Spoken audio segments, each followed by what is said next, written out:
What is the future of Florida State football? Will the administration do what Mike Norvell is begging them to do with the results that we have seen on the field, which is replace him? Will they do it?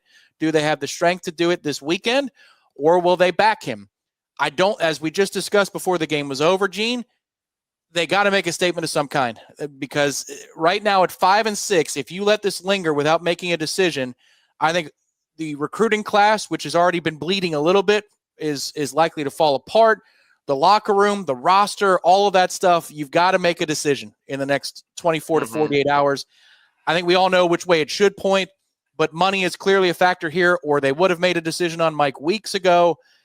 This is all we're wondering now, and this is all we're going to be talking about on the message boards at warchant.com. It's what you're talking about in the chat right now, and it's what we're going to be, I think, Gene, covering this weekend, it would seem. Yeah, I think it's going to be a busy weekend for us. And a lot of this is too, I mean, I think some of the thinking was, well, what if it's a, pretty well played game, it's competitive, and you lose on a field goal or something at the end. Now, this wasn't it. If you're looking for style points or anti-style points, whatever that would be, this is it too. They checked a lot of the boxes in terms of a poorly coached team, a team that does not play well for its coach, a coach that is a special teams coach, and there were special teams blunders everywhere in this game. A lot of bad decisions, a lot of mistakes in this game. It looks like a poorly coached team, and it's his 6th year. I mean, everything in that game shows you why you need to make a change. That's why I don't know what's the point in waiting. It's yes, the buyout has gotten him this far, but I don't know of many coaches in America. I'm going to do the Corey Clark thing and bring some hyperbole in here, but honestly, who have had more opportunities when it is apparent that you could replace him, and to say it that way, that you could replace him if you wanted to. Mike has had how many chances here to give the administration something to rally behind in the last 16, 17 months? And it hasn't happened, Gene. I mean, I think of all the people that are mad, and right now there's a lot of all caps energy in the chat right now on Warchant TV.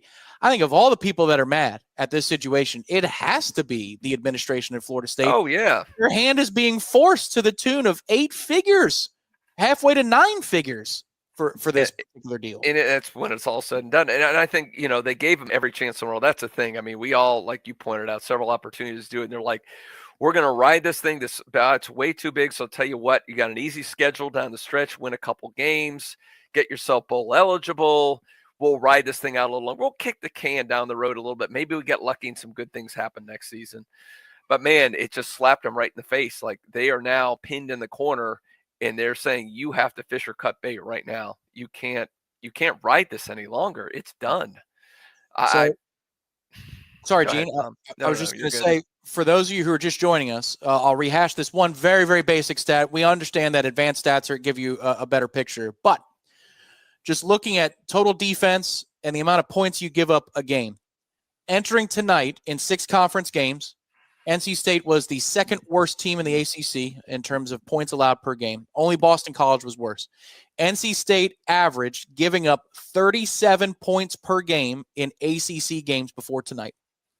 Florida State got to 11 thanks to a 4th quarter touchdown and 2-point conversion that put them over the double-digit mark tonight.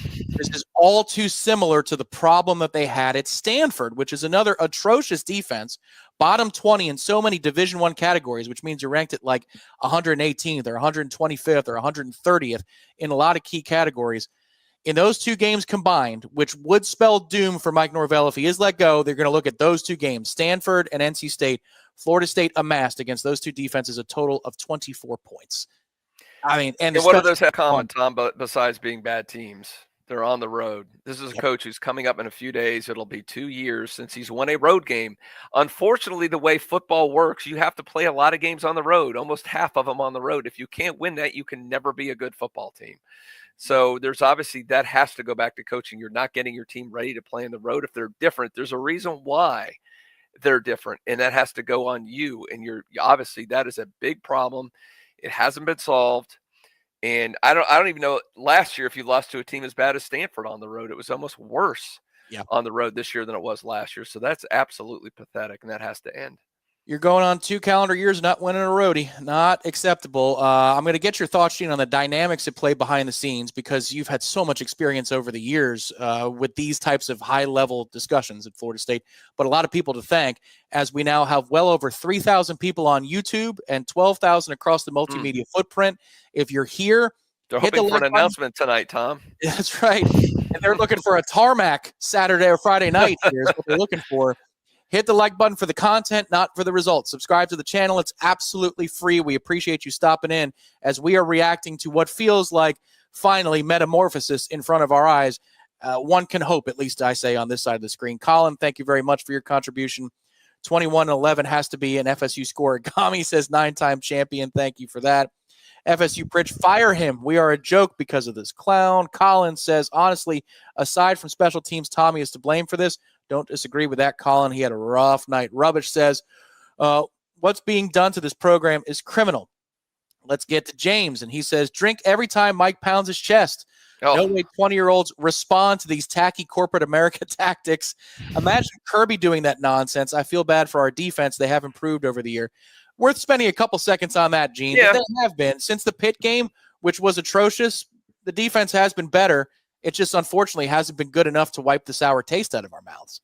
Yeah, I mean, I'd say it's been, again, you effectively held them to 14 points. That last fourth down, kind of whatever happened, that was only set up because you muffed the punt, deep in your own end, that they scored that on fourth, and was it 4th and 6 or 7 down there? Yeah. Some ridiculous 9 times out of 10 they don't convert that. So I mean, the defense played, again, not great, but I mean, NC State's a respectable offensive team at home, so I think that they played well enough to win. That's the point. And you brought up the offensive stats before, that you got a veteran quarterback that you brought in. You're paying him a lot of money. You've got a guy who's going to be playing on Sundays at wide receiver. You've got several capable running backs. You got at least a decent, I think, a much better offensive line you had last year, Tom. You can probably speak to that more than me. Yeah. And again, like you just pointed this point, you put 11 points on one of the worst defenses in all of college football. Inexcusable. We've got some additional road nuggets here from director Nick Carlisle behind the scenes. Let's see what we got on the screen. In 4 road games this year, Florida State has 8 turnovers, 215 penalty yards on 28 penalties, more than each of their opponents. 24 points combined against the number 104 ranked, and there we go, number 129 ranked defenses in total defense. They've been outscored at 111-72 and somehow outgained every opponent in total yards. Hey, all right. We got that going. If you love yards, Florida State won that battle tonight by 97. And I would remind everybody, in the midst of that set of road stats, they played Stanford.